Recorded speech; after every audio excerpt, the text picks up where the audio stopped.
wọ́n wá fún wa ní warning nílẹ̀ Yorùbá pé láti on the 28th of March ẹ bá mi àtàgì Tinubu pé láti on the 28th of March wọ́n láwọn máa ya wọlé Yorùbá láti 28 kí lè ní kọ́ ní 21st ó kù 7 days sísìn tó láwọn máa yabo ilẹ̀ Yorùbá wọ́n láwọn á yabo every. ẹ̀yin àgbààgbà wa ẹ̀yin ọba wa ẹ̀yin olórí wa ṣé bá ṣe máa wòran lílé yìí àwọn Fúlàní wọ́n fún wa ní warning nílẹ̀ Yorùbá pé àwọn ń bọ̀ lẹ́yìn àwẹ̀ àwọn máa yáwọ̀ ilẹ̀ Yorùbá ẹjọ́ ṣé bá ṣe máa bá lọ lílé yìí ẹ wo wọn lọ gbọ́ pẹrẹpẹ ọ̀rọ̀ èyí tí máa mi Yorùbá wòye èyí tí wọ́n sọ. Sultan of Sokoto wà ní Sokoto kò sọ wọn kan o bẹ́ẹ̀ ní ìjẹrin àbí ìjẹta ó ń bi Tinubu pé what are the US Army doing on our soil bí kí America ń ṣe nínú Nàìjíríà is challenging Tinubu àwọn wèrè tó ní kọ́ lọ canvas àwọn yẹn orí yẹn fi sọ̀rọ̀ wọn ò mọ bóyá máa gbọ́ yẹn máa talking about bàbá Tinubu ẹ̀yin àgbàlẹ̀ Yorùbá nísìn I can see you guys are quiet ẹ dákẹ́ you are quiet not until Fúlàní mi bá wa wọlé ẹ wá bẹ̀rẹ̀ òyìnbó àwọn àgbákò òyìnbó àwọn orí ibú òyìnbó ẹ̀yin bàbá wa ẹ máa wá bọ́ta pẹ̀lú gírámà nígbà tí Fúlàní mi bá débẹ̀ wo gírámà yín ò dá èké dání o gírámà yín kò lè mú èké dání ya wèrè tó màlúù tí wọ́n bá mú yín sọ́wọ́. We need to protect our land because 2027 sin àmọ́ kó tó máa ṣẹlẹ̀. Baba Tinubu, I will not lie for you. Nigerians are tired of you. They are tired of Nigeria government. But for now, ẹ̀yin lè ṣe manage. For now, ebi ti fẹ́ fọ́ àwọn èèyàn lójú. For now, agbésùnmọ̀mí jẹ́ káwọn èèyàn rìn and these people wọ́n ṣe fídíò wọ́n ṣe oríṣiríṣi tó wù wọ́n and nobody tó máa question wọn àwọn ni wọ́n ṣe fídíò yìí ni wọ́n jù síta ibo ni wọ́n ti ṣe fídíò yìí tí wọ́n pọ̀ tó báyìí fóònù wo ni wọ́n fi pera wọn wípé àwọn fẹ́ lọ ṣe fídíò àwọn fẹ́ lọ kírun fóònù wọn náà fi pera wọn àwọn fóònù yẹn ò dẹ̀ ṣe track this are. Tinubu kan fi ó kan gaslight olóyè ó kàn fẹ́ fi olóyè ṣe politics tó bá ti wọlé ẹlẹ́kejì ńsìn ẹ máa rí i pé àdìgbọ́n kankan mọ́ àwọn tí mo fẹ́ kẹ́ pay attention pẹ̀lú ni pé tó bá jẹ́ pé olóyè ò agree láti ṣe OPC kò ní gbé security ẹ̀ fọlóyè á ní kó máa pa Yorùbá lọ so anybody ò bá ti ṣe party ẹ̀ ńsìn kó máa waste ẹ̀mí àwọn ọmọ Yorùbá tẹ́ bá ní ẹni tó bá ní àròjinlẹ̀ dáadáa á rí i pé bàbá yẹn kan fi wá ṣe politics mo sọ lè mo dúró náà tẹ́lu mi náà sọ. Bàbá wa kí ni ẹ rò pé ó lè jẹ́ ohun tá a lè ṣe.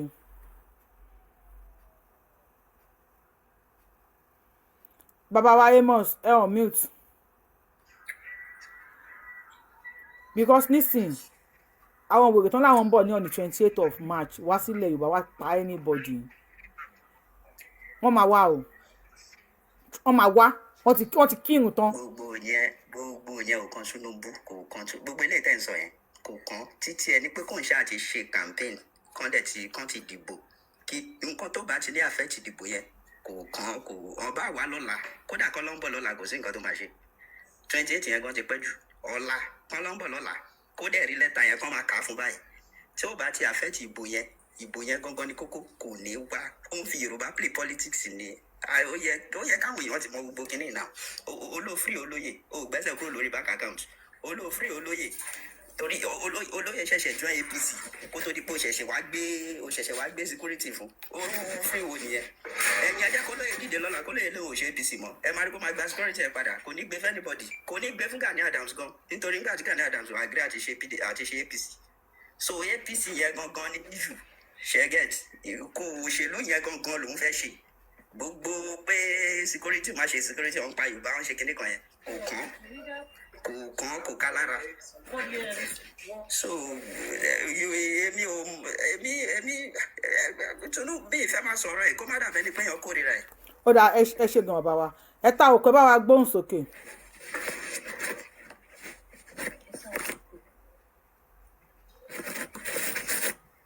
ẹ ta òkè bá wa gbóhùn sókè.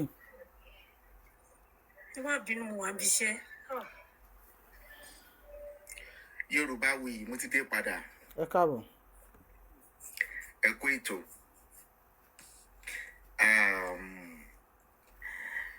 Kí la fẹ́ sọ náà, kí la fẹ́ wí náà o. Okay. lọ́wọ́ tí mo nǹkan tẹ̀wé kẹ́lẹ́ mi sọ̀rọ̀ ẹ bá mi power tap lórí show yìí ẹ bá mi share fídíò yìí. Ṣé rí nípa tẹ̀sán tán sìn yìí mo gbọ́ yín clearly. Ṣé rí bàbá Tinubu kò sí nǹkan tó kàn nípa wọ́n pa Yorùbá wọn pa Yorùbá gẹ́gẹ́ bí Mr. Amos ṣe sọ. The only thing tí ambition ti máa yẹn wá after ni wípé ó di second term governor and second term president for that location. You understand? He doesn't care about where bóyá wà láyé àbá wà láyé. He doesn't care wípé bóyá a jẹun àbá a jẹun. Nítorí wà after ni wípé kí 2027 yẹn ó ṣáà ti di president. About the Fulani tẹ wá ń sọ̀rọ̀ pé wọ́n bọ̀ lọ́dún 28 wọ́n bọ̀ lọ́dún 28. Tí ó bá sí Ìgbòho nílẹ̀ Yorùbá máa kọ́ ló máa yẹ ká ní kó ṣe dáadáa ká ní wọn tí ìgbésẹ̀ kúrò lọ́dọ̀ bàbá yẹn náà pé bàbá yẹn ṣì wà ní ẹ̀sà yìí náà tó bá yẹ pé àwọn pípù yẹn fún one threat nǹkan tí ó ṣẹlẹ̀ náà ni ó ṣẹlẹ̀ a ti sọ tẹ́lẹ̀tẹ́lẹ̀ pé káwọn ọmọ Yorùbá náà káwa náà dìde a lè máa gbẹ́kẹ̀lé nìkan ṣoṣo tó títí aláwọn alágbára yàtọ̀ sí Sunday Ìgbòho aláwọn tó lágbára nílẹ̀ Yorùbá ju Sunday Igboho lọ torí orúkọ Sunday Igboho ti wà famous ní gbogbo wa fi rìn láìlè lórí. Let's leave this man, even though for me I would just say that maybe we should just leave this man alone. Ẹ jẹ́ kó ṣe ayé ìwò bá ṣe wù. Àti kékeré tó àti ṣé òní náà ti ń fún one threat máa máa wá sílẹ̀ Yorùbá tán pa wá ni. Òdìkan náà ti ń fún one threat náà. Ó ti wá jẹ́ pé òkè ní ìsìn for instance ẹ jẹ́ fún yín nísìnyí ẹrù kan. Ìgbà tó di pé bàbá yìí sọ̀rọ̀ padà tẹ́ bá náà sí nígbà kan ìgbọ́rù bàbá Gani Adams rárá wọn ò sọ̀rọ̀ lórí insecurity wọn ò sọ̀rọ̀. Ó ṣe jẹ́ nígbà tí Ìgbòho tún bẹ̀rẹ̀ sí padà sọ̀rọ̀ láṣẹ wa ń gbọ́ pé wọ́n ṣe wà tó ń sọ̀rọ̀ síta. Ẹ̀tanú wà ní gbogbo nǹkan tó ń ṣẹlẹ̀ yìí iṣẹ́ ẹ̀jẹ̀ tó tutọ́ fún yín ẹ jẹ́ káwọn ọmọ Yorùbá ká dìde fúnra wa káwọn náà bá ti lè dìde ká confirm fúnra wa ìwé ó ṣe jẹ́ pé Ìgbòho ẹnìtù Ìgbòho wọ́n gbé kinní kan lé Ìgbòho lọ́wọ́ wọn ò lè gbàṣẹ kankan lé Ìgbòho lọ́wọ́ because wọ́n mọ̀ pé tí bàbá Ìgbòho bá strike á pa a lot of our these people ó dẹ̀ máa affect ibo tiwọn ẹ wá ní kàn fún láṣẹ kó go ahead wọn à lè bá fún wọn láṣẹ kó go ahead wọn kàn fi yẹn tù wọn nínú ní pé ọ̀gbẹ́ni àti mọ̀pá ti fi ẹlẹ̀ káwọn ọmọ Yorùbá lè mọ̀ pé tiwọn náà là ń ṣe kankan fi wá campaign pé okay tó bá di 2027 ìyẹn náà wà nù strategy tó máa fi campaign pé ṣé ẹ mọ̀ pé mo fi Ìgbòho sílẹ̀ it's part of it strategy nìyẹn náà ṣé wọn lù wá nígbà tó fẹ́ ṣe 2023 ni these people use us now ṣé Yorùbá nation kọ́ la fi campaign fún wọn ni ṣé 5 million tá a sign fún wọn kọ́ la fi campaign fún wọn ni ṣáwọn èèyàn ṣé wọn padà wọlé ni at the end of it kí wọ́n ní kí Yorùbá kí wọ́n ní Yorùbá ṣe wọ́n ládìbò fáwọn náà kọ́ ni. ẹ fi gbọ́ ẹ jẹ́ ká fi gbọ́ ẹ jẹ́ ká ọmọ Yorùbá fúnra wa àwa gangan fúnra wa àtàwọn alágbára ilẹ̀ Yorùbá ẹ jẹ́ ká dìde we need to stand for ourselves.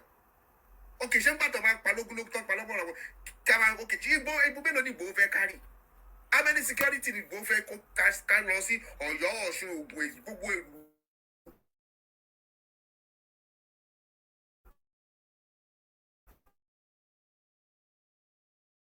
how many security ni fẹ́ kó lọ síbẹ̀. Ọjọ́ kejì ni president wa ti gbéra wọ́n tún fi wá lọ yáwó wọ́n tún sọ fún káwọn ọmọ ìlú wa tí wọ́n bá ti wà bẹ́ẹ̀ kí wọ́n máa kó wọn wálé ṣó nífẹ̀ẹ́ wa ni. Kò nífẹ̀ẹ́ wa náà this man was not even kò tiẹ̀ love fún rárá kò nífẹ̀ẹ́ wa rárá wọ́n ti fi wá tayò wọ́n wá fi wá play game ẹ jẹ́ kí n tún fi Ìgbòho lẹ̀ tí wọ́n tún fi Ìgbòho lẹ̀ ìyá tó tún ọmọ Yorùbá nínú díẹ̀ gbà jẹ́ pé mú gànà làwa náà wọ́n bá ti fún wa ní àkàrà kékeré bá a máa gbàgbé ìdí àná àwọn sọ̀rọ̀ Ìgbòho ẹ jẹ́ àfimá ẹ lọ́rùn lẹ̀. and bàbá wa because mo kọ́ bẹ́ẹ̀ yẹn ń sọ̀rọ̀ kò lè mi máa ń wò nìyẹn tí mo yẹ pé mo fi yín lẹ̀ bí ẹ kẹ́lò 2 minutes kí n sọ pé kẹ́lò mi sọ̀rọ̀ ni bẹ́ẹ̀ yẹn ń sọ̀rọ̀ yẹn àwọn èèyàn ń comment they are saying you get it man you get it people are àwọn èèyàn acknowledge yín wọ́n dẹ̀ applaud yín ní comment section so lóye kí n fi yín sílẹ̀ kẹsàn-án bẹ́ẹ̀ bàbá wa kí la lè ṣe because gbogbo àwọn tí wọ́n jẹ́ Yorùbá àwọn àgbààgbà Yorùbá nísìn they keep quiet tí kíni bá wá búrẹ́kẹ́ tán bóyá àwọn hello my fellow Nigeria people bóyá àwọn ológun gbàjọba tó bọ́ sọ́wọ́ Fúlàní padà àbí Tinubu lọ ọdún 2027 àbí 2020 kìíní kan bóyá wọlé bí àkóso wọlé dàkejì tó bọ́ sọ́wọ́ àwọn Fúlàní padà ìgbà yẹn lẹ máa wá rí àwọn àgbààgbà ilẹ̀ Yorùbá lẹ máa mọ̀ pé wọ́n kàwé wọ́n wá bẹ̀rẹ̀ pẹ̀lú big grammar in 19 sọmọnà gọ́ǹtàn ọ̀gbọ́n náà wọ́n gbogbo àwọn tá a lọ sílé ìwé yàtọ̀ máa lanu kalẹ̀ sí interview wọn ní gbọ́n tán ìwé mi sì mi gbọ́n tẹ́lẹ̀ tó máa ń sọ interview gbà mí gbọ́n tán ń sọ because àwọn òyìnbó yẹn máa ti ń pọ̀jù fún mi Barrister sọ pé agbóyìnbó jà wọn òyìnbó wá lọ agbóyìnbó jà Amẹ́ríkà wọn lọ ojoojúmọ́ ni dictionary ń wá ń lékún ní Nàìjíríà náà ti ń fa sábàbí o ẹ jẹ́ ká bára wa aṣọ títọ́ bàbá wa òtítọ́ la fẹ́ kẹ́ bá wa sọ nísìn if we have to leave Igboho alone yes many people agreed ẹ̀yin èèyàn tó bá agree pé ká fi Igboho sílẹ̀ many people agreed to me I agreed because now Tinubu sọ pé àwọn gbé security fún Sunday Igboho which gbogbo wa gbọ́ tọkàn wa dẹ̀ balẹ̀ ẹni àwọn tó lágbára ju Sunday Igboho lọ wà yes àwọn tó lè lánàá kan gbé Sunday Igboho mi wà wọ́n wà nílẹ̀ Yorùbá but nínú 1999 constitution ní Nàìjíríà ṣe pé tí Fúlàní bá pààyàn tí wọ́n bá pa Fúlàní yẹn padà wọ́n lè pa ọmọ onítọ̀ ọ̀hún dì for example Mr. Jackson tí Fúlàní lọ bá lóko Fúlàní fẹ́ ọjọ́ oko ẹ̀ ọjọ́ ń jà wọ́n rí àpábí tí Fúlàní ti gún ní multiple times kó tó gún Fúlàní padà ṣùgbọ́n Fúlàní yẹn kú bí Fúlàní ṣe kú wọ́n ní kàn lọ yẹgi fún Mr. Jackson even àwọn lawyers láti America àwọn Christians wọ́n gbà lọ́yà dìde láti America ikú kí wọ́n fi Mr. Jackson sílẹ̀ that is what is called self-defence ṣé mo pé wọ́n fi Mr. Jackson sílẹ̀ dì sí àkàn ni wọ́n ti fi sílẹ̀ àkàn náà ti fi sí jẹ́ẹ̀lì àkàn ni wọ́n ti gbé kó lórí ẹ̀ àti ẹ̀gbọ́n kankan mọ́ kò ṣọ́kọ̀ tó máa fi Mr. Jackson sílẹ̀ gan-an àwọn these Islamic fanatics àwọn extremists wọn ò ní lọ lu Mr. Jackson pa wọ́n lu Deborah pa kò sí nǹkan tó ṣẹlẹ̀ wọ́n dáná sun Deborah kò sí nǹkan tó ṣẹlẹ̀ lé aṣọ àìbọmọ 14 years wọ́n gbé láti 2014 dìsín ó wà ní ọ̀dọ̀ àwọn agbésùmọ̀mí tó ń bímọ fún wọn wọ́n dẹ̀ ń ṣe kò mọ wọ́n ń ṣó fídíò ẹ̀ Katsina nísìn wọ́n ti ń pè bá mi mú ìyàwó ẹ̀ wá mo fẹ́ kí ìyàwó ẹ̀ wá sọ́dọ̀ mi ọkọ ti ń fa ìyàwó lọ bá àwọn Boko Haram ní Nàìjíríà ní Katsina náà wọ́n ti ṣíjú sílẹ̀ Yorùbá and they have the backup of this northern cabals ìdá àgbà àwọn agbésùmọ̀mí wọ́n ní backup àwọn northern cabals. So what is the solution? What do we do? Gẹ́gẹ́ bí ọmọ Yorùbá àwọn bàbá wa tá à ń pè yín nísìn wọ́n ti fi sílẹ̀ God bless you àwọn bàbá wa tá à ń pè yín nísìn wọn ò lè jáde wọn ò lè dédé jáde Fúlàní wọlé o ó yá o ẹja bó ṣe jẹ́ pé wọ́n ní àwọn nǹkan tó yẹ pé wọ́n lè fi rólẹ̀ 70% àwọn ọba wa torí wọ́n wá ojú rere Sultan of Sokoto wọ́n ní ìdówó láti Saudi wọn ò lè sọ̀rọ̀ many of àwọn àgbàgbà wa wọ́n ń bẹ̀rù Tinubu yes many àgbàgbà lè bá ń bẹ̀rù Tinubu tí wọ́n yìí máa palẹ̀ Yorùbá ń lélẹ̀ tí ọba wa kí la máa ṣe sí mo tún ti wọnú ọ̀rọ̀ ó yẹ kẹ́ ti ṣẹ́ mi padà sẹ́yìn ẹ̀yìn èèyàn mi. ọba wa. gẹ́gẹ́ bí orin Òṣùpá ó ní tó bá tásìkò àti iṣu ọmọ mi furọ́ máa là ó di dandan kí fúrọ̀ ọ̀la. ó jẹ́ lọ́mọ kan balẹ̀ ọmọ mi Òṣùpá. ṣe ti gbọ́ orin Òṣùpá yìí náà màá tún wá fi lò ó ní tàbá ní kò kàn wá a ò lè sọ tàbá ní ó kàn wá a ò lè sọ ó lè kẹ́ni tó máa kàn tó máa wá kàn wá lòún ṣe ń wí ẹ jẹ́ kó wá kàn àwọn tó máa kàn kó máa kàn wá because these people have entered ẹ kàn sọ fún àwọn people yìí sọ ṣe rò pa láwọn àgbààgbà ńlẹ̀ Yorùbá ni àwọn àgbà tó jẹ́ pé wọ́n ti màrà tó jẹ́ pé wọ́n ti gbowó wọ́n ti tọ́jọ́ làwa náà wọ́n ti tọ́jọ́ làwa fáwọn èèyàn wọ́n ti tọ́jọ́ làwa fáwọn people yìí náà ẹ wá sọ̀rọ̀ àwọn àgbà àwọn ẹ wà lọ sọ fún social media most of them tó bá sọ̀rọ̀ lórí national radio àbí national television I will just look at them I will wave them because they are nothing to us. ìjọ tó pa àwọn èèyàn tí wọ́n pa ókè ní ìṣẹ́fẹ́ sọ fún mi wípé ìyá tí wọ́n lọ pa ìyá tó pa tó ń yọ gògógò ẹ̀ recently tí wọ́n pa tó tún lọ kó àwọn ọlọ́dẹ tí wọ́n ń pariwo nítorí tiẹ̀ ẹ fẹ́ sọ fún àwọn bàbá àgbàgbà ilẹ̀ Yorùbá ò gbọ́ ni. bàtà wọ́n pa odidi ọba lóńdó wọ́n pa ọba lóńdó. láyé àbáṣe ń bẹ̀ yẹn nígbà yẹn nígbà tó ń tẹ́tì ẹ̀ àwọn wa gbé àwọn wa pa èèyàn lásán nìyẹn tí ò ṣe gbogbo ṣé etí àwọn bẹ́ẹ̀ ṣe ń sọ̀rọ̀ yìí náà ṣé tí àwọn pàpẹ́ kan wá di nígbà tí wọ́n sọ wípé àwọn pípì ti wà Kwara o wọ́n tún ti pààyàn l'Abẹ́òkúta o wọ́n tún ti pààyàn l'Oǹdó o wọ́n ọ̀rọ̀ sọ ṣé tí wọ́n di ẹjọ́ kí wá lè iṣẹ́ táwọn ọ̀dọ́ gangan ṣe àwọn ọ̀dọ́ tí wọ́n mọ̀jú pé àwọn fẹ́ gbowó àbí àwọn ọ̀dọ́ tí wọ́n mọ̀ wípé àwọn kan fẹ́ ra mọ́tò àwọn fẹ́ kọ́lé tó bá kọ́lé yẹn tó bá ra mọ́tò yẹn tán tí kú bá dé lọ́la ṣé òdì fi gbogbo ẹ̀ lẹ́yìn. bàbá wa báwo ni àwọn àgbàgbà wa ṣe lè contribute báwo ni àwọn ọ̀dọ́ náà ṣe lè wọ́n lè contribute ẹgbẹ́ ilé Yorùbá ẹgbẹ́ ẹja bára wa sọ tọrọ ẹ ti tó ti pẹ́ náà ti ń ṣe program ti pẹ́ ẹ jẹ́ ká bára wa sọ tọrọ alágbàgbà kankan lẹ Yorùbá àwọn àgbàgbà wa ò lè contribute fúnra àwọn ọ̀dọ́ ni ká dìde táwọn ọ̀dọ́ bá jẹ́ ti lè dìde let them continue to kill us. ok ẹ bá mi tẹ 444 ẹ fún wọn àná àbí kí ló máa ń tẹ ìjọ ìṣàánú mi. ẹni tó bá wọlé tó bá mí ìtẹ má bínú bàbá sílẹ̀ kan láì tẹ́ bá ti wọlé ẹ̀ kí ń mí ìtì bàbá sílẹ̀ kan láì tẹ́ bá ti wọlé ẹ̀ mí ìtì tí ń jà rẹ̀ mí ìtẹ́ bá mí ìtì àní gbọ́hùn ìjọ tẹ máa ké ìjọ tó ju yín máa wú ìjọ tó ju yín ti rí oríṣiríṣi àwọn táwa bíbí náà ara wo balẹ̀ gbàtọ̀ gbé gbòwò ẹni tó ṣu sára ẹni tó tọ̀ sára tó ṣe so bàbá wa is there any way tí àwọn ọ̀dọ́ wa tí wọ́n fi lè defend ara wọn tí ò dẹ̀ ní sí pé ìjọba máa mú wọn. Yorùbá wuyì àníṣe bá máa sọ pé wọn anyway ṣé èèyàn kan ló kọ́ àwọn ọmọ ọ̀dọ́ yẹn nígbà tó wọ́n lọ ṣe ẹ́nsàsì ni ṣé èèyàn kan ló kọ́ wọn ìgbà táyé Abíọ́lá nígbà táwọn ọ̀dọ́ gbà yẹn èèyàn kan ló kọ́ wọn ni ẹ wo ẹ gbàgbé we don't preach for anybody anymore. ẹ jẹ́ kí gbogbo wa dìde ká lọ fáìdì fúnra wa táwọn ti lè jà ẹ jẹ́ ká gbàgbé ẹ̀ wọ́n ti pamọ́ èèyàn jù náà ìjọ ọ̀la tó fẹ́ ṣe gbogbo yẹn dà. àwọn máa ń pàmpà ara wa lórí social media ẹ jẹ́ ká kí làwọn àgbàpá tó jẹ́ pé wọ́n sẹ́ndì wa bóyá àwọn àgbàpá bóyá wọ́n àpá tv kan ti ń jayé ìsìn yìí ẹ̀yin lẹ wá sórí social media lè sún àlè wo every one of us were keeping ẹ jẹ́ ká bọ́ síta wọ́n ti ń pààyàn àwọn èèyàn bí kan wọ́n ti ń pààyàn àwọn èèyàn bí kan ẹ jẹ́ ká bọ́ síta lè sún àlè wo Ìgbòho mọ́ṣú ọ̀pára tiẹ̀ náà ò balẹ̀ ibi tó wà ó náà. Can we bàbá wa ẹni sùúrù sà ẹni sùúrù bàbá wa stone ẹni sùúrù láàrin ìṣẹ́jú kan sà ẹjọ́ ẹni tẹ́ ẹ̀ ń wò wá can we talk to Tinubu. Yes ẹgbọ́gbà kan àwọn oní kò ní fi gbowó lẹ̀ mo ní tá bá bẹ̀rẹ̀ sí ní pariwo tá a bá dákẹ́ ẹni tó bá sùn máa ń jẹ ní kò kí ń jápé rọrọ ó máa padà fi Ìgbòho sílẹ̀ ẹ mọ̀ pé mo sọ pé mi nìkan máa fi Ìgbòho sílẹ̀. no ẹni sùn bàbá wa ẹni sùn sílẹ̀ ọlá tí bá tẹ bá tún mi ọ̀ mute máa ẹ má bínú sà mi fi gbéraga mo lè drop yín sà ẹ má disturb kí ẹ má distract show tá à ń ṣe ìgbà yẹn pé wọ́n ní wọ́n ní fi Ìgbòho sílẹ̀ wàtàbẹ̀ sí ní pariwo lórí ètò Yorùbáwùyí pé Tinubu Akànbí ó padà fi Ìgbòho sílẹ̀ can we start talking in the comment section àwọn tá à ń sọ̀rọ̀ lóòótọ́ àwọn kan ò níbi pé Tinubu máa gbé pé ó kàn fi ṣẹnu ni can we now push ẹ yẹ ká push bá yẹ push nígbà tí Ìgbòho ká push náà ní sí pé Tinubu ó yá sí Ìgbòho síkálẹ̀ let's see what this man can do can we do that please can we do that please can we.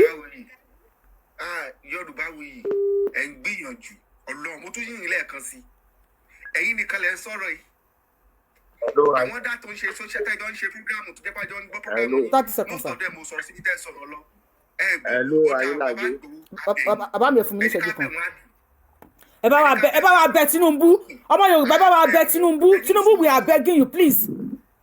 Yorùbáwùyí bàbá Tinubu ṣe mọ̀ pé ẹ̀yin náà lẹ sọ wípé ọmọ kékeré ò lè ṣe kinní kan kó mọ kinní kan jẹ kó mọ̀ra lọ́wọ́ ilẹ̀ Yorùbá tá ìjẹ̀wá yìí gbogbo wa lájọ ní ilẹ̀ Yorùbá ẹ̀yin náà ilẹ̀ Yorùbá ni lẹ ti wá ẹ jẹ́ rántí pé àwọn ọmọ Yorùbá wọ́n wúlò fún yín nígbà kan rí mọ́ ọ̀tẹ́ wúlò mọ́ báyìí àti wúlò fún yín nígbà kan rí ẹ understand ẹ jẹ́ sọ fún wa nígbà kan náà nígbà tí ẹ sọ wípé Yorùbá pé ilẹ̀ Yorùbá ó yẹ kó ti di pínpín látijọ́ yìí ṣùgbọ́n ẹ sọ wípé nítorí pé àwọn kankan tó ṣẹlẹ̀ ẹni yóò ṣe é pín all right ẹ ti wá dépò tẹ́ fẹ́ dé báyìí Yorùbá ń fẹ́ ìrànlọ́wọ́ yìí báyìí abẹ̀bẹ̀ ni àṣàkọ abẹ̀bẹ̀ ni bàbá Tinubu ẹ jọ̀ọ́ lóòótọ́ àmọ́ pé ń gbìyànjú omi ló pọ̀jọ kà lọ God bless you sir.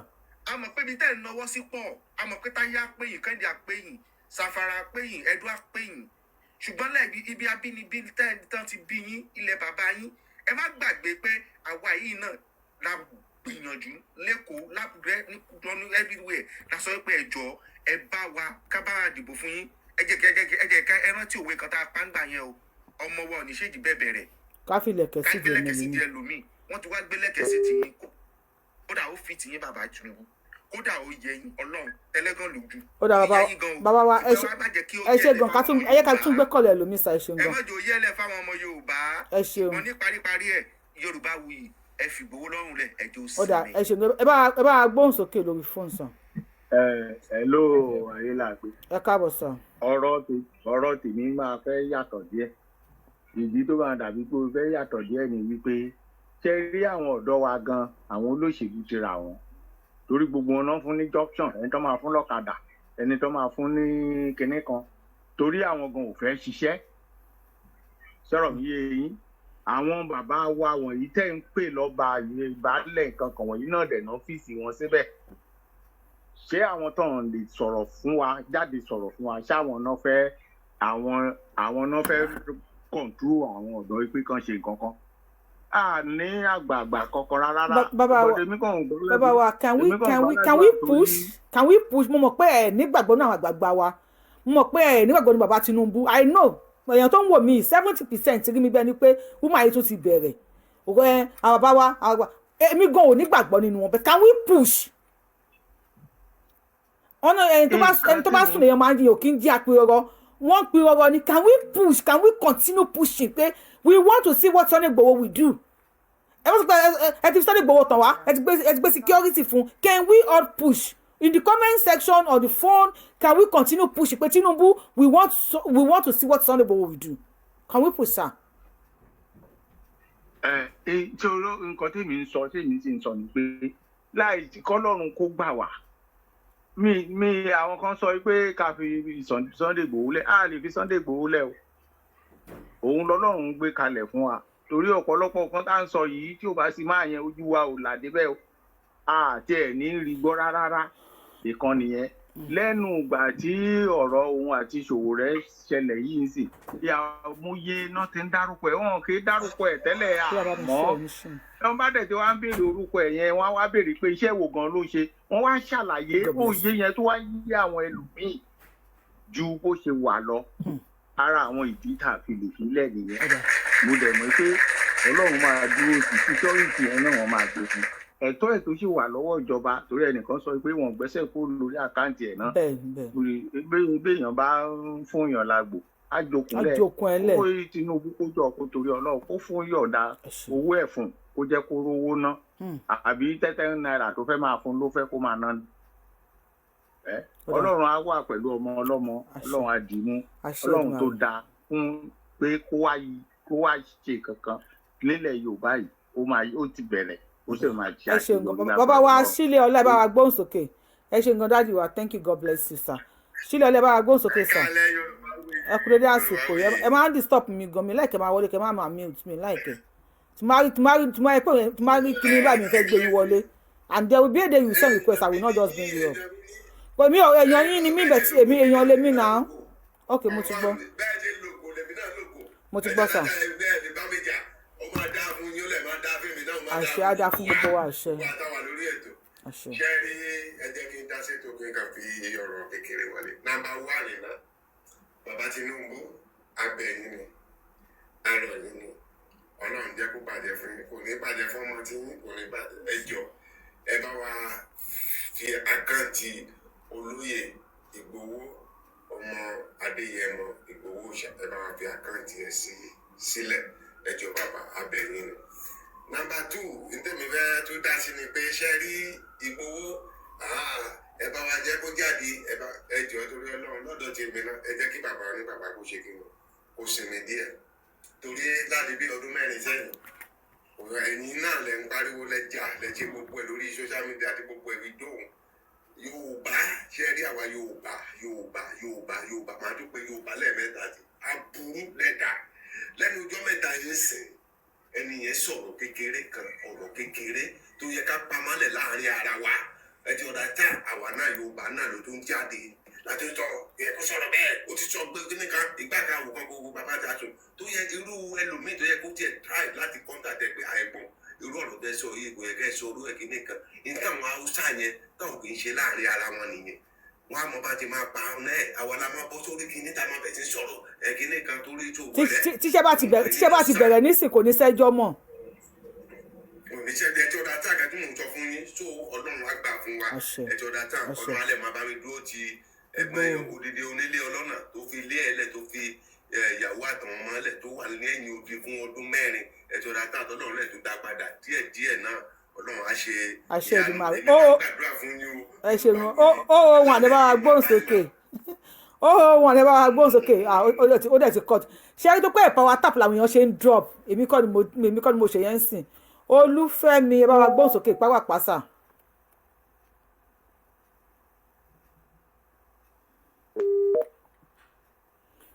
Olúfẹ́mi ṣe wà ń bẹ̀ ẹ bá wa gbóhùn sókè lórí fóònù sàn ok yẹn náà ti cut stone mọ̀nà mélòó ni stone ti wọlé tálẹ́ ni Diwana ẹ bá wa gbóhùn sókè Diwana ẹ bá wa gbóhùn sókè.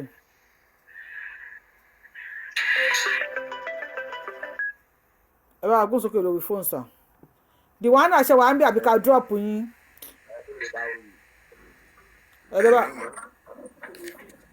ẹ lọ gbóhùn sókè lórí fóònù.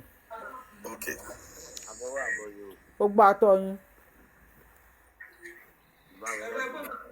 ọ̀rọ̀ tèmi ṣókí ni ṣé ti rí ìlú Nàìjíríà ni mo ti gbogbo wa a máa ń tẹ̀lé yòó tí a fẹ́ sọ ọ̀rọ̀ jẹ́sìn lórí prógámù yìí nìsín èmi ti bìlíìfù pé wọ́n fi bàbá Sunday lẹ̀ àtàkáǹtì wọn àti gbogbo ẹ̀ wọ́n ti filẹ̀ ni wọ́n ẹ̀sùn wọn gbọ́ lálẹ́ sí pé wọ́n kàn fi bàbá yẹn lẹ̀ wọ́n gbẹ́sẹ̀ lákàǹtì ẹ̀ kí wàá ní bẹ́nẹ́fì kan fi bàbá yẹn lẹ̀ ṣé tí Yorùbá wò yìí èmi á sì máa sọ tèmi ojú táwa Yorùbá tábàjọ jókòó báyìí tí a bá ronú pé tí bá ṣe máa bá lónìí ṣé tí àwọn bàbá mi kan ti sọ̀rọ̀ ṣé tí bàbá Sunday Igboho fi ń pè òṣèlú Nàìjíríà ni ẹ má yẹ ká máa tọ́ra wa ẹ má yẹ ká máa parọ́ fúnra wa ṣé tí rí ẹjẹ́ ìsàn kankan fún àtàwọn àwa Nàìjíríà lára wa ṣé tí rí kí ẹ máa bẹ̀bẹ̀ dọ́là nǹkan tí bàbá máa ṣe ó wà nínú ẹ̀ ó mọ̀ jù ẹ̀yin lọ tó bàbá yẹn ó mọ starting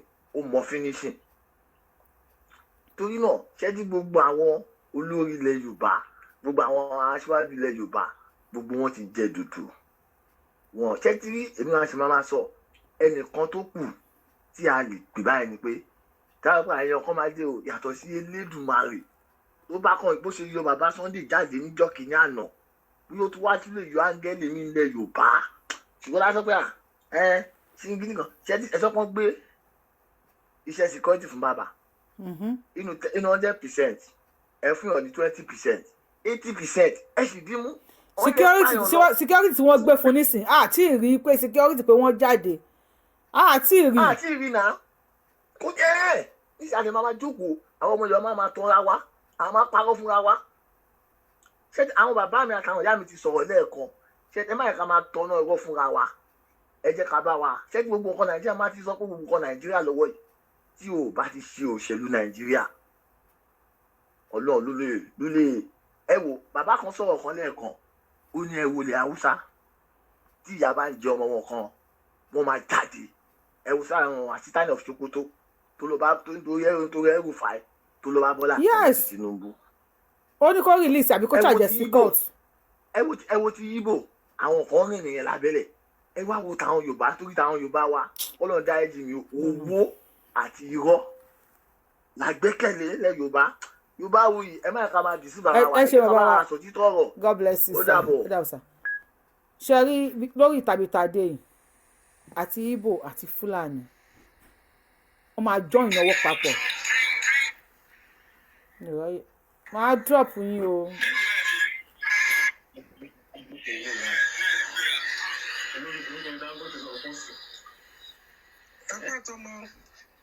àwọn tó yẹ kí n drop kan mo ní 40 cent ẹ tún network ẹ tún kìíní ẹ tún request send mi ò kọ́dọ̀. Yorùbá wù ẹjọ ẹ jẹ́ sáré bí question kan ẹjọ máa mo wà lórí láìbọ̀ mọ́ question yẹn sáré wá sí mi lọ́kàn security details tẹ́ náà gbé fún ilẹ̀ Yorùbá fún bàbá Ìgbòho. Hold on lórí fóònù. níbo ni news ẹni sùn ṣé news yẹn yàtọ̀ sí Aláròyé tí mo ti gbọ́ Punch newspaper gbé àbí kò gbé náà. everybody ló gbé olóyè fún àwọn náà lọ́wọ́ kọ́ sọ. wọ́n kàn sọ ni kò sí evidence ẹ wo ẹ máa pètò ẹ máa ṣètò yín lọ Ọlọ́run wà pẹ̀lú wa. ẹ ṣeun gan-an wà pẹ̀lú ẹ ṣe Mr. Kenny bá wa gbósùkọ bá wa dáyọ ẹ bá wa mute ẹjọ kò tí ì kàn yín Mr. Kenny bá wa gbóhùn sókè. Yorùbá wuyì ẹ ṣeun. ẹ kalẹ̀ o mo kí gbogbo ilé o àwa náà kí n sà. àná Ọlọ́run á máa bá yín gbé o àṣẹ Èdùmàrè. àṣírí yín lónìí Ọlọ́run bos ẹni sùn àṣẹ. ṣe rí nǹkan tí n fẹ́ sọ pọ̀ àwọn ọmọ ilẹ̀ Yorùbá kan wà ẹ pé ní agbára Ọlọ́run á tú àṣírí wọn ọ̀rọ̀ ilẹ̀ Yorùbá ìyàlẹ́nu ló máa jẹ́ fún wọn. ṣe rí àwọn Fúlàní yẹn àwọn kankan wà tá à ń ṣe tí ò yẹ ká máa ṣe tí wọ́n bá ti mú wọn number one tẹ́ bá ti mú wọn ẹ má máa fàṣírí nǹkan tẹ́ fi mú wọn torí bí wọ́n ṣe ń pa wá tó ń pa àwọn èèyàn wá tó ń rí pé àwa tá a bá ti má wọn a kò máa fà hàn a máa mú wọn lọ station kí ló dé tá à ń ṣe báyẹn ó yẹ káà náà máa pa wọn ní ká tó tá a bá ti mú wọn báyìí ká pa wọn kájẹ bẹ́ẹ̀rì wọn kò ní pẹ́ ń pariwo káàkiri kò ní pẹ́ ń make noise kò ní pẹ́ ń sọ pé wọ́n lẹ̀ kan ẹ̀wọ̀n bì kan kò ní ìdí gbogbo yẹn ó kẹ́tí Fúlàní bá mi tí mo wá sí tí mo rí kúndùn mo dẹ̀ pa ṣé wọn á sọ fún pé mo pa ni mi lè sọ̀nà ẹ̀ mo yẹ àwọn èèyàn tèmi tó ti pa káàkiri so mo bẹ̀ bàbá Tinubu kàn jọ nítorí Ọlọ́run torí kọ́ má ṣe nǹkan tẹ́ pé àwọn ọmọ wọn máa gbé wọn ṣépè lọ́jọ́ ọ̀la kọ́ jọ nítorí Ọlọ́run àwọn ọmọ the right thing to do kọ́ ṣe nǹkan tó wáyé kan ṣe àwọn Yorùbá ń kú gan wọ́n ń pa àwọn Yorùbá àwọn ọmọ Yorùbá tó ń pa tá a mọ̀ tá a rí tó wá kún apá tó wá bẹ́rù wọn wá gbé wọn lọ tá a rí nígbà tí mo wà nílẹ̀ Ìgbò bàbá wa 1 minute more 1 minute more àwọn time bí 1 minute more sir. nígbà tí mo wà nílẹ̀ Ìgbò torí àwọn ọmọ Yorùbá àwọn Yorùbá kan náà wà jẹ́ pé ọmọ àlè ni wọ́n ń ṣe ọmọ Yorùbá bẹ́tà àwọn wọ̀ kan bí ọmọ Yorùbá ni wọ́n máa ń bá ọgbà ọmọ Yorùbá tó wà méjì àdúró wọn sọpọ́ọ̀tì kí anything Ìgbòho anything Yorùbá ti ṣe wọn sọpọ́ọ̀tì ẹ̀ so lágbára Ọlọ́run á tọ́ wa sọ́nà o àṣẹ Èdùmàrè ojú àánú Ọlọ́run á dé bá wa o òní ọmọ Yorùbá pamọ́ o gbogbo àyè tí wọ́n ti pa Ọlọ́run àbá tọ́ sáyẹn fẹ́ rí o so Tinubu ẹjọ nítorí Ọlọ́run ohun tó bá yẹ kẹ́ ẹ ṣe fún wa o. God bless you tó bá yẹ kẹ́ ẹ ṣe lásìkò ẹ ṣe gan ẹ bá wa gbóhùn sókè lórí fóònù. ìyá mi Yorùbá wuyì ojú òní tìyìn. àṣẹ. ìyóò jẹ́ ìgbà àkọ́kọ́ tí màá sọ pé bàbá Tinubu bàbá ìyá Yorùbá wuyì àwa bẹ̀ yín èmi mọ̀ pé this time ẹ ṣe nǹkan this is my first time ìyá mi. I know. tó yẹ tẹ́ ń gbọ́ mi ẹ mọ irú èèyàn tí mo jẹ́. I know. ó nídìí màá dẹ̀ sọ̀dí fún yín gbà tèmi àti yín bá sọ̀rọ̀ but this is my first time tí mo mọ̀ pé bàbá Tinubu á ṣe nǹkan kan. bàbá Tinubu mo bẹ̀ yín ọmọ ọkọ ní yẹn ìṣọ́ máa lè. bàbá Olúbàdàn bàbá mi dáadáa orí ìkúnlẹ̀ mo wà mo bẹ̀ yín. ẹ ṣe yín tẹ́ ẹ ṣe bàbá wa ọjọ́ ń lọ. ẹ ṣe yín tẹ́ ẹ ṣe bàbá wa ọjọ́ ń lọ. tẹ́ ẹ bá ṣe làóròyìn o. ẹ ṣe yín tẹ́ ẹ ṣe bàbá wa ọjọ́ ń lọ. yìí tẹ́ ẹ bá ṣe òun là ń ròyìn. ẹ̀yin bàbá yẹn lè ṣe o. ìgbà àkọ́kọ́ tèmi mọ̀ pé lè ṣe lélẹ̀. ẹ jọ̀ọ́ mo fi àwọn alálẹ̀ bẹ̀ yín ẹ ṣe bí àwọn bàbá ńlá bàbá yín ṣe ń ṣe kò sí ẹnìkan kan táyé ẹ̀yin lọ́wọ́ ẹ̀ wò àwọn ìyá mi wà lẹ́yìn yín ó kù sọ́wọ́ yín o wọ́n á bí yín o wọ́n á bí yín o lẹ́ẹ̀kẹta wọ́n á bí yín o ìyá mi ẹ̀yin àgbàlẹ́ ní tí ò bá nídìí obìnrin yìí jẹ́ kúmọ́lú a mọ̀ pé wọ́n lè ṣe ẹ ní bìlífù pé ìyá kan wà ní ọmọ Yorùbá ó ní ọmọ obìnrin méjì àti ìyá àtọmọbìnrin méjì àwọn olórí burúkú dẹ̀ mú wọ́n dẹ̀ bá wọn sùn to the extent pé wọn lè jẹ́ èèyàn mọ́ àti ilé ojú ara àti kí ni ó dẹ̀ já pọ̀ mọ́ra wọn àwọn ọmọ Yorùbá ẹ̀yin bàbá yìí ẹ ṣe yìí tẹ́ ẹ ṣe àwọn tó nílẹ̀ á bí yín o ìyá mi ojú mi tì. àṣẹ Èdùmàrè ẹ ṣeun gan ìyàwó God bless you Mr. Kenny ẹ bá wa gbóhùn sókè Kenny ẹ gbóhùn sókè ṣé Kenny lórúkọ yín Kenny ẹ gbóhùn sókè Kenny interior Diwana ẹ gbóhùn sókè. mo ti sọ̀rọ̀ èmi mo ṣe sọ̀rọ̀. ẹ kálẹ́ mọ́.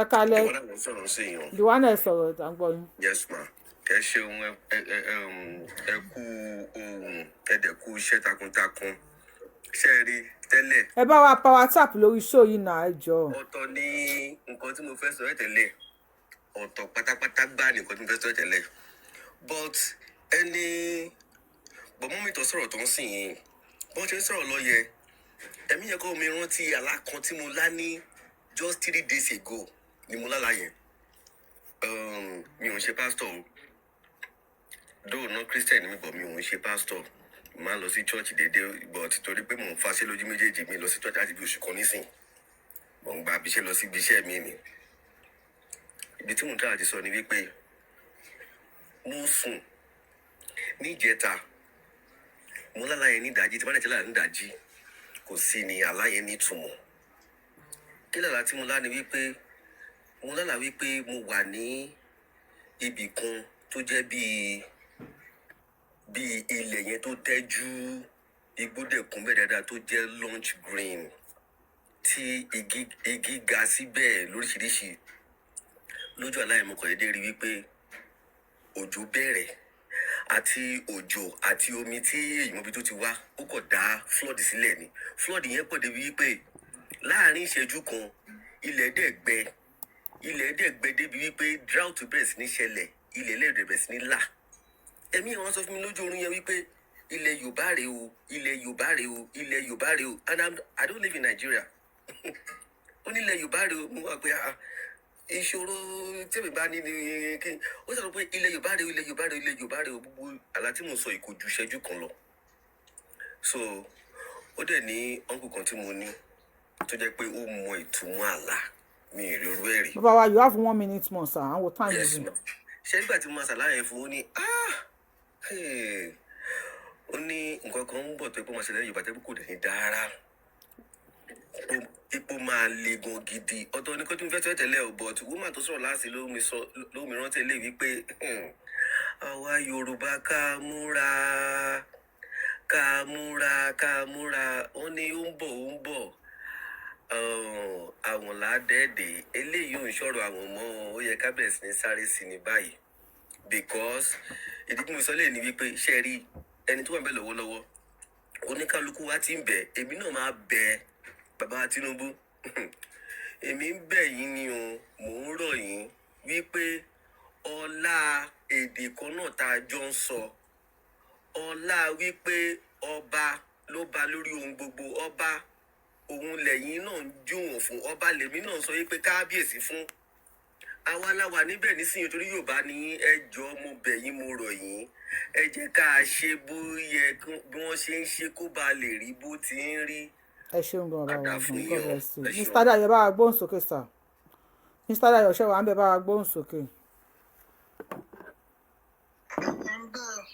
ẹ bá wa gbóhùn sókè sir yes sir. ẹkú ètò mọ àti gbogbo ọlẹ́ o Olódùmarè àdúró ti gbogbo wa àníṣe lásán gbogbo ibi tá a dẹ̀ ń pariwo náà Olódùmarè àbá wa gbọ́ ibi tó yẹ kó wọ̀ lọ Olódùmarè àbá wa gbọ́wọ́ bẹ̀ lọ. ṣé ẹ lákòókò mọ̀ màá ń rọ àwọn èèyàn wa a lè sọ pé àlágbà ńlẹ̀ Yorùbá wa ká má máa fẹnu ìdínkù àwọn àgbààgbà wa nàmbà wà nìyẹn a ti ṣe kọjá ká má tún padà síbẹ̀ mọ́ tá a bá ṣe nǹkan tẹ́lẹ̀ tá a bá rí èrè ńbẹ̀ bẹ̀rẹ̀ ká tún padà sórí irú nǹkan bẹ́ẹ̀ encouragement ló kù tá a nídìí lọ́wọ́ mi. bàbá wa can you talk to Tinubu can we push wípé Sunday Igboho tí wọ́n ní wọ́n gbé security fún àti rí nǹkan kan níta. I am scared about that March 28. I am scared.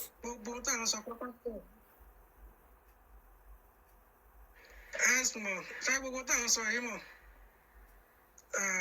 àwọn bàbá tó bẹ̀rẹ̀ tó sọ pé kí olóyè wọn fẹ́ fún ní security wọn fẹ́ ṣe gbogbo nǹkan lákọ̀ọ́kọ́ mọ̀ kàn bẹ olóyè kọ́ mọ̀ fara lẹ̀ kódà tún wà kẹ́rùfù fún gbogbo àwọn àlejò tó wá sọ̀dọ̀ wọn.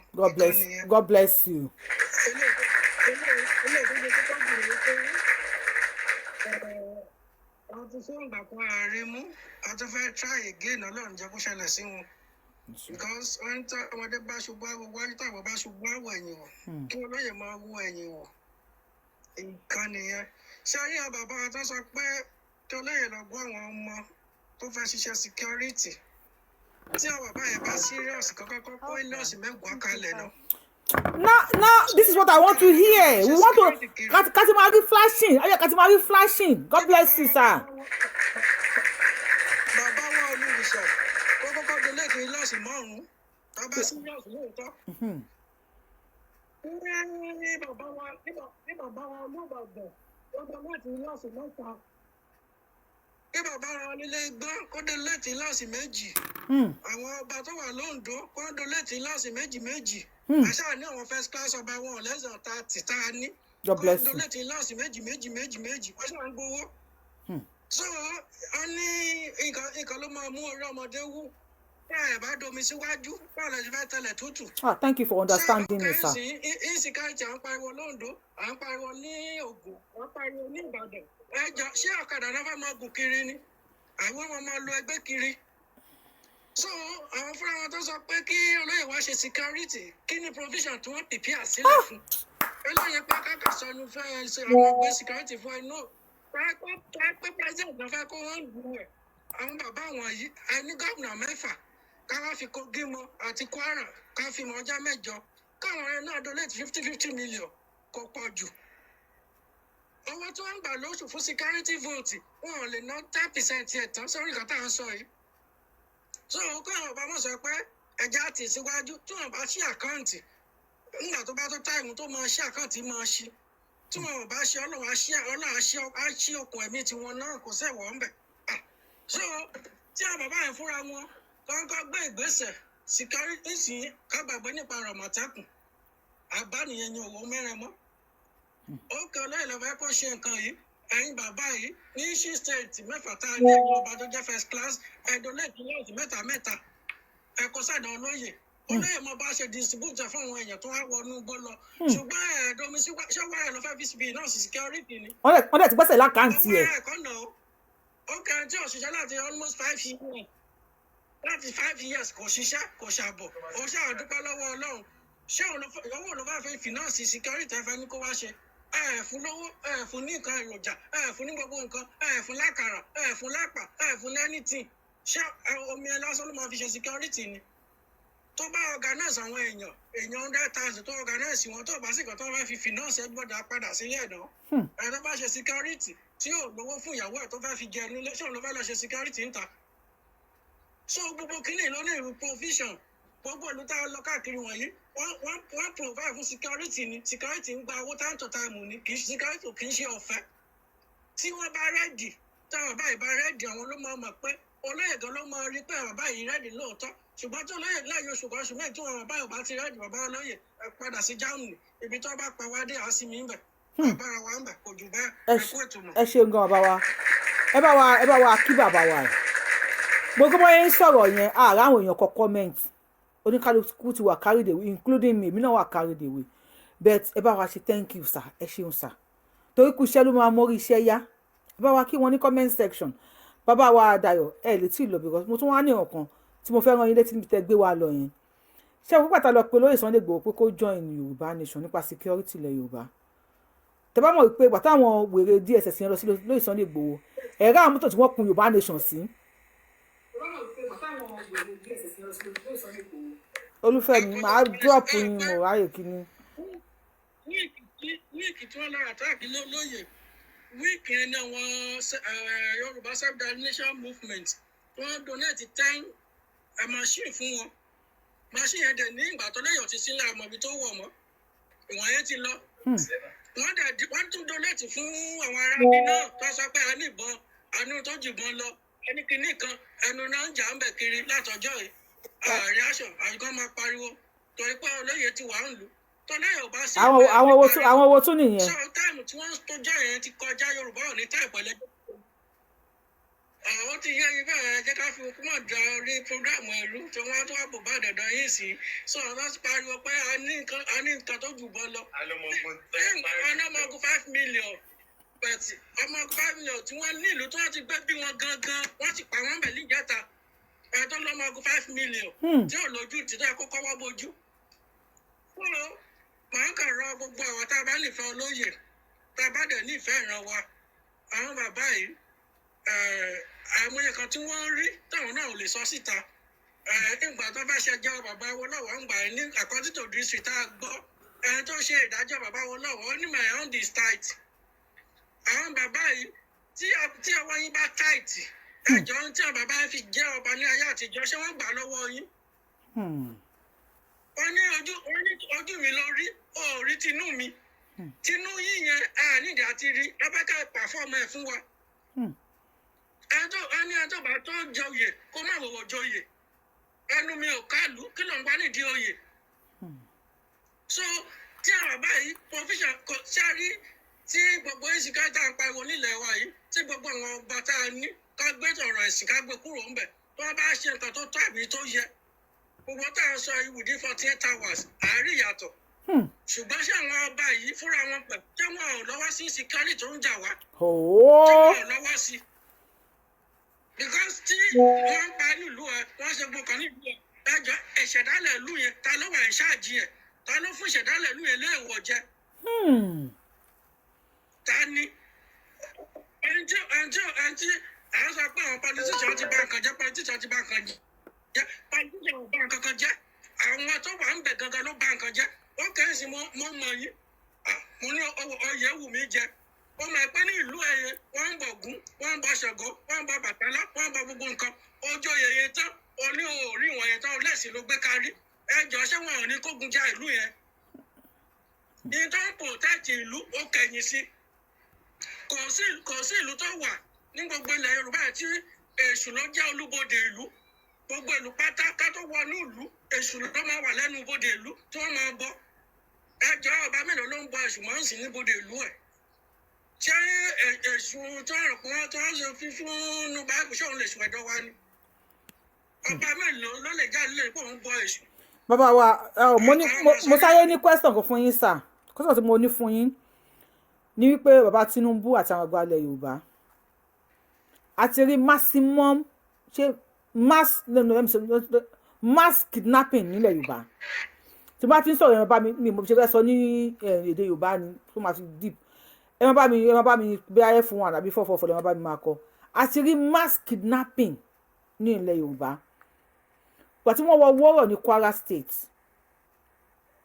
wọ́n pa àwọn èèyàn tó ń tọ́pọ̀ pa bẹ́ẹ̀ bí 200 ní wọ́rọ̀ and àwọn èèyàn 200 tí wọ́n pa yẹn ọkùnrin nìkan ni gbogbo wọn ọkùnrin nìkan wọ́n ní over 200 èèyàn ni wọ́n pa ní wọ́rọ̀ wọ́rọ̀ is a village not a city a village ni kò ṣe city àwọn èèyàn tí wọ́n kó wọnú igbó wọ́n ní èèyàn bíi 30 ni bẹ̀tẹ̀ àwọn agbésùmọ̀mí yìí wọ́n ṣe fídíò wọ́n láwọn táwọn kó lé ní 175 ìyá àtàwọn ọmọ àwọn ọmọ kíkìkín wọ́n ní lára àwọn olóyún kan tó wà lára àwọn ti kú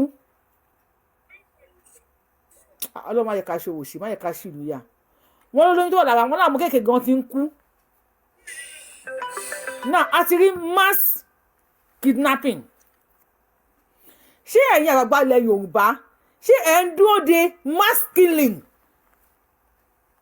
wọ́n ti pa 200 yẹn lè máa dàbí mass killing lójú yín bóyá ẹ̀ ló dejọ́ títí Plateau irú tó ṣẹlẹ̀ ní Plateau tí wọ́n ní wọ́n pa over 500 èèyàn are you guys waiting tí ìjọba tó máa pa èèyàn 500 ní ilẹ̀ Yorùbá kẹ wá bẹ̀rẹ̀ sí ní máa sọ òyìnbó fún wa èèyàn àgbàgbà ilẹ̀ Yorùbá is that what you are waiting for ọba wa láàrin ìṣẹ́jú kan so kí 40 cent lè bá kọ́ máa get ready. ẹ mọ̀ ṣé a rí gbogbo tó wà lẹ́yìn mọ̀ ní ìṣòro ìsìnkáì tó wà lọ́dọ̀ wa wọ́n ti ní ká kọ́ ṣe ni pé ká kọ́kọ́ write off ọ̀rọ̀ bàbá Tinubu kó lọ́rọ̀ insecurity lọ́dọ̀ wa kọ́kọ́ gbàgbé nípa ọ̀dọ̀ wọn pé security o ló máa ṣe anything o ká kọ́ gbàgbé ẹ̀. À ń pariwo security ọmọ ẹ̀ ń kó ráìsì lọ sí nóòtì. Ọmọ ẹ̀ nǹkan mélòó ló donate fún security nílẹ̀ Yorùbá? Nǹkan mélòó ló donate pé insecurity wà nílẹ̀ wa o, òun donate oyè báyìí? Nǹkan mélòó? Nǹkan tákan máa gbàdúrà ni pé kí Ọlọ́run kó wọn náà tó jí ní gbé yìí kó gbé ọmọ sínétọ̀, gbé ìwọ sínétọ̀, kó gbé ọmọ wọn àbí kó gbé wọn fúnra wọn. Kó lọ fojú wu iná kan tí àwọn tó ti jí gbé nínú igbó, kó lọ fojú wu kó mọ̀ bó ṣe rí. Because wọ́n ní wọn kì í bẹ́rí lóko kórí kọ́rùn máa jà tó wà lé. Kó bẹ́ orí tiwọn náà kọ́rùn máa jà wọn ní sínẹ̀tì tí wọ́n wà. So àwọn gómìnà wa la nídìí láti lé dání àtàwọn àgbààgbà wa. Bàbá Tinubu nìkan èyí tí bàbá yẹn tó wà ní ọkàn ìsìn 2027 ni wọ́n pa gbogbo olùtọ́kù kan. Àwọn gómìnà tá a ní tí wọ́n gba owó security vote àtàwọn ọba wa pátápátá àwọn ẹgbẹ́ lé dání. Because bàbá wa láàrin 1 minute sir, can we push? Ṣá lè push pé Tinubu èmi sọ kí ni pé àwọn tó bá sùn nìyẹn máa ń jí èyàn kì í jà pé rọrọ. We were saying Tinubu kò ní fi Sunday Igboho lẹ̀, kò ní fi Sunday Igboho lẹ̀. When I say let's keep on pushing, àwọn náà tí wọn ò fọ́ wọ́n pretend ni, but can we keep on pushing? Maybe they will do something. Mami wa ká ṣe báyìí ká ní ọ̀rẹ́ èèyàn 5,000 ní Ìbàdàn lọ́la, ká rí èèyàn 5,000 ní Ifẹ̀ lọ́la, ká rí èèyàn 5,000 ní ọba Àkúrẹ́ lọ́la, ká bò bá di pálásì ọba. Ṣé Tinubu ò ní lísìn?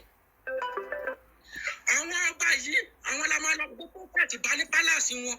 Nígbà tí pálásì bá ń gbóná, gọ́ọ̀mẹ̀ntì àárín nǹkan tá à ń ṣe bẹ̀tẹ̀ àwọn ọba ṣe báàjì òtí tó kàn wọ́n ọlọ́pàá tí lọ gbẹ́dì lọ sí ìwé ẹ̀ òtí tó kàn wọ́n rí place normal. Ọ̀rọ̀ gbé kalẹ̀ tí wọ́n mọ ọ̀rọ̀ sọ, tí wọ́n lè bá ẹni tí ó wà nínú ìbànújẹ́ sọ̀rọ̀ tó dẹ̀ máa rẹ́rìn. Tó bá lọ sí alábàràgó àbókí bá confuse ẹ wàá sọ kú dàlàyé mú. Tó bá wọ alábà tí ọmọ Ìgbò bá confuse ẹ pẹ̀lú ẹsẹ̀ méjèèjì tó ní ogun gbọ́ wàrà wíṣì ẹ̀. Ebi ń pa àwọn èèyàn Tinubu, insecurity wà nílùú. Tẹ bá wọ àwọn kànfàsà tẹ́jẹ́ kànfàsà lórí péjì yìí lórí péjì bá wì tẹ́ ń wò mí. If you are going out to confuse people to vote for Tinubu, tell them you feel their pain. Tell them you know what is wrong with them. Don't argue with them because it's insecurity. Irú àwọn ṣádẹ̀sì yìí, àwọn eléyìí ẹranko ni wọ́n. Wọ́n máa jẹ́ kí wọ́n máa ó ní báwọn yẹn ṣe máa sọ tó máa Tinubu wọn kò máa àwọn yẹn máa 8 yín sí. Ẹ wo Àrẹ̀mọ Afọláyan ẹ wo ọ̀rọ̀ tó sọ. Olórí ọ̀rọ̀ insecurity ó ní tóun sọkọ yẹn. Bẹ̀rẹ̀ ọ̀la pé ó sọ pé insecurity tó bá gbọ́ pé yẹn kan bọ̀ kó má sá kíní kan làwọn yẹn ṣe bẹ̀rẹ̀ sí ní wọ́n lépè. Bàbá Tinubu ẹ sọ fún àwọn commander yín àbí coordinator yín tí wọ́n gba àwọn kànfàsà mọ̀ pé bí ti pa àwọn irú àwọn ṣádẹ̀sì yẹn sì ọmọ 4 ló bí bàbá 8 ló bí wọn fún torí àwọn 2 ló lọ́mọ kọ̀ọ̀kan. Irú àwọn ṣádẹ̀sì yẹn ebi ló jẹ́ kí wọ́n jẹ́ kànfàsà. With ebi ó jẹ́ kí ọpọlọ wà lórí wọn. Tell them, let them go out. Tell people we can feel your pain. They should not tell people that people are lying. Nobody should. Don't ẹ má lọ síwájú àwọn èèyàn tí ebi ń pa kẹwàá ni ṣé Tinubu bá try ni Tinubu ń try now oúnjẹ ti wálẹ̀ oúnjẹ wo ló wálẹ̀ oúnjẹ bag of rice 50,000 salary 70,000. How do you cope with the children of 3? When you have a wife and you have you have 3 children, that's family of 5. A bag of rice is 50,000. 50,000. We don't have a bag of rice. So a bag of rice is 50,000 and you earn 70,000. How do you transport yourself to work? And somebody will just come say, dìbò fún Tinubu o. Tinubu la wá dìbò fún o. 4 plus 4. 4 plus 4 and you're mad. Wọ́n máa lẹ lómi láta. Even Ṣèyí Tinubu lọ sílẹ̀ Ìgbò lọ campaign wọ́n lẹ ní pure water. Everybody yà dànù. Because Tinubu àwọn tí wọ́n campaign fún ibi àwọn ṣádẹ́sì yẹ sáàkì ẹ o because kò ní ọpọlọ. APC campaigners wọ́n máa wá sórí show yìí, we allow them to talk. Sometimes I'm fi wọ́n ṣe yẹ̀yẹ́ pé APC lórí irọ́. I know one guy tó máa wá sórí show mi fẹ́ promote ẹ̀ ni. When you come on this show, I'm fi ṣe yẹ̀yẹ́ APC lórí irọ́ ìyá wa ẹni sùúrù kíní kan àti wa Baba Tinubu. I don't want to campaign for olóṣèlú. If not, there are some things you are doing. But àwọn èèyàn fẹ́ gbọ́ nǹkan kan mọ́. Nàìjíríà ti di aṣọ àkísà tó ti dágbére fáàtàn. Ìgbà abẹ́rẹ́ ò lè dá dúró. People don't want to listen to nǹkan tẹ́ ṣe. Àwọn èèyàn fẹ́ gbọ́ nǹkan tẹ́ ṣe mọ́. Even though ẹni tó ń bọ̀ lẹ́yìn Tinubu will be worst. Yes. The northern cabals are ready. Northern cabals. Because like mo ti campaign for Tinubu. Mo ti start campaign for Tinubu right? Because Baba Tinubu, the northern cabals are one frustrate Tinubu's government. You know why? Tinubu is a hello. Emma Binu, my fans, I am not campaigning for Tinubu, but I am just want to tell you some things. Nigeria government, one man need godfather in the presidency. Even Obi, time we sọ wípé Obi kò ní godfather, Obi kò ṣe kíní kan. We saw Obi last year or in 2023. He was in the north. Tó wà táwọn màlìmọ́njìrì tí wọ́n jọ mu kókó. Tí wọ́n jọ àbí kókó náà mu àbí kí náà mu nínú abọ́ kan náà. From there, tó bá di president wọ́n ti fún ní script. Tó bá débẹ̀ kí ló máa lọ ṣe. Tinubu, father, I don't. Àwọn wèrè yìí mi kò fẹ́ máa bá mi fẹ́ máa sọ pé kíní kan. My page is not to campaign for you. Táwọn kàfásà yín bá wá síbi, we will allow them to talk and we will send them back to you. Baba Tinubu, I know many of you are here watching me. Ebi ń pa àwọn èèyàn yá ń jà àwọn èèyàn insecurity wà nílẹ̀ Yorùbá. Sunday Igboho tó sọ pé ẹgbẹ́ security ilẹ̀ Yorùbá fún. Àti reaction kankan. Ẹ má ṣe ní audio security. Àwọn people in on the 28th of March, wọ́n là máa ja 2026. Wọ́n là máa jábọ́ ilẹ̀ Yorùbá. How prepare are we in Yorùbá land? How prepare are we? By now, we can say àwọn tiger tail tí wọ́n lọ fún Sunday. Ìgbà tí kí ló kọ Jonathan tó fún àwọn Niger Delta ní kíní.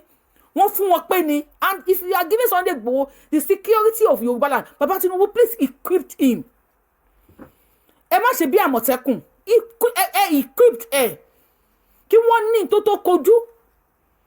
Àwọn wèrè yìí kí wọ́n ní tó kojú wọn. Ẹ pé mo divert because even my fans on my fans on YouTube, àwọn orí wọn gbóná pé why we don't campaign for Tinubu. I am not campaigning, but I don't want to be biased. But as at now, ó yẹ ká ti rí àwọn nǹkan kọ̀ọ̀kan ọ̀nà jíjìn báyìí lólójú jíjìn ti máa àtòkèrè báyìí lólójú jíjìn ti máa mẹ́kún sun àtòkèrè ní olójú jíjìn ti máa mú ẹkún sun wọ́n ní àtìrò mẹ́sẹ̀ kò lè ọ̀nà jìn ogun àgbọ́tẹ̀lẹ̀ kò kí ń parọ́ kì í ṣọ́dínárì àrò tó bá ní làákàyè ni not like àwọn àrò bíi sardines àbí sandy àbí kúlíkúlí ló pera ẹ̀ tọ́run ẹ̀ dàbí gòmágí olómi ọ̀run ẹ̀ dàbí tó fi kọ́nà játa sẹ́fọ̀ọ́ ó gbé kọ̀ǹkọ̀ ìsórí olóhùn lo wig àrò tó bá ní làákàyè ilẹ̀ Yorùbá anything can happen at any time jọ́tẹ̀ ń lọ sí UK ni wọ́n ṣẹ́rí I am so sorry my people ẹ má bínú sórí Ọlọ́run I can see your comment on YouTube ẹ má bínú ìjọ́tẹ̀ Tinubu tún lọ sí UK ìjọ iná so àdó olóró mọ́ àwọn ọmọ ọdún 10 lára tí wọ́n ní kí wọ́n lọ bọ́ǹbù ìlú. Many people are saying Tinubu yẹ kó dúró ni. Yes, ó yẹ kó dúró kó sympathize ẹ̀mí. Ṣùgbọ́n nígbà míì èèyàn máa ń fi wèrè wo wèrè. Nígbà míì èèyàn máa ń fi èpè wo èpè. Nígbà míì you know this person want to stop you from going to where you want to go. Tó bá òun kó dákú ṣe ni kó bu petrol sẹ́nu kó kọ́nà sí wàá overlook ẹ̀bẹ̀ ní pòórí ni. Àwọn náà tí wọ́n rẹ́dí àti pa anybody tó ní Nàìjíríà láti jẹ́ kí kó sọ pé ìjọba Tinubu ò dáa. And anybody tó bá tún débẹ̀ náà they will still do the same thing. tó bá dance to their tone wọ́n máa pààyàn lọ freely. Tí ó bá dance to their tone wọ́n máa pààyàn lọ as threat. You heard what Gumi said. Gumi ní tí Amẹ́ríkà bá ti wọ Nàìjíríà wípé kíní yẹn máa pọ̀ sí ni, ìpànìyàn yẹn máa pọ̀ sí ni. Ṣe káwọ́ àbí kí ló kẹ́ náà bọ́ta ó ní tó bá pe ọ̀kan lára wọn ó ní 10 máa jáde. You see the threat. Bàtà Amẹ́ríkà ti wá pa wọ́n nísìn ẹ wá wo bí kíní yẹn ṣe ń pọ̀ sí.